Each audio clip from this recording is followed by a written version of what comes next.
What's your first name and last? Spell them both for me. Stacey Dunson, Staceydunson. And what brought you out this morning? Came out to exercise my vote, use my voice, say what I feel and who's going to best represent me when it comes to our city government, and city and county government. So who's that going to be today? Well, that's hard to say. We got quite a few good candidates running. For the first time in a while, I said, you know, we look like we got several people that probably can do a good job of running the city. So I do have my pick on who I like to see win, but at the same time, the reality of it is we know that we're most likely going to have a runoff.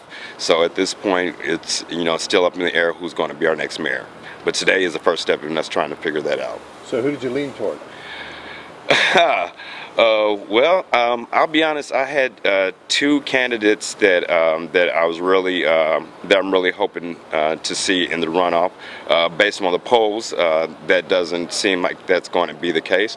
But I'll be honest. My pick for mayor, my two picks for mayor would either be Kwanzaa Hall or Keisha Lance Bottoms. Okay. And how'd you think the mayor weighing in on her candidacy played out this year?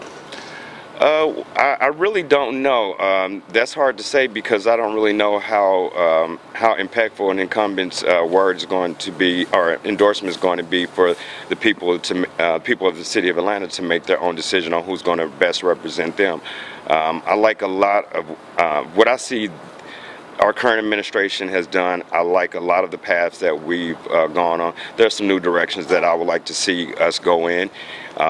But it's really going to depend on who's going to be the next mayor, who's going to take us in those directions.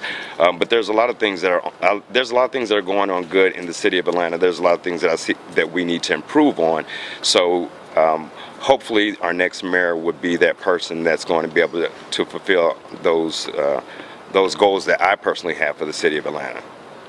But one of the things that I did see during this election process, I was kind of disappointed with, is one of the most important offices that we were voting for is for judges, and we as the people of Atlanta didn't see much about the track records or the stances of the people that we're going to support or we're going to vote for when it comes to judges.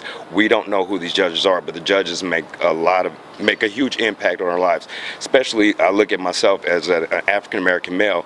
The judges play a big part in how our lives are affected when it comes to the criminal justice system, not just in the city, but overall in the nation.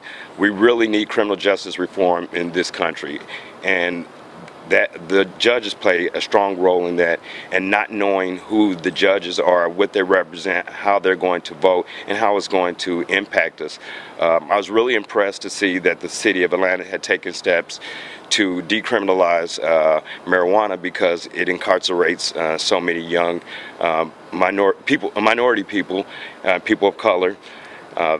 It affects us at a disproportionate rate that it does other communities, and that is something that I think our city and other cities need to take a look at, and the judges play a big role in that. So next election, I would like to see more information about the judges and that we're voting for, and how they stand and how it's going to impact the criminal justice system here in the city of Atlanta going forward.